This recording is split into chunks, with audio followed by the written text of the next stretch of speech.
આપ જોઈ રહ્યા છો સ્પાર્ક ટુડે ન્યૂઝ। સુરત જિલ્લાની બારડોલી નગરપાલિકાની બજેટ અંગે સામાન્ય સભા મળી છે, જેમાં 111 કરોડના બજેટને સર્વાનુમતે મંજૂર કરાયા છે।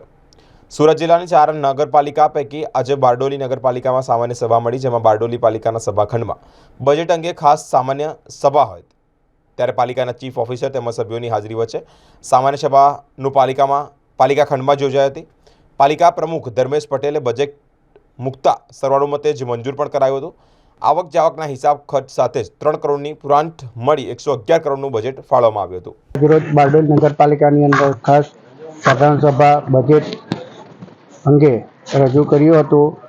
111.85 કરોડનું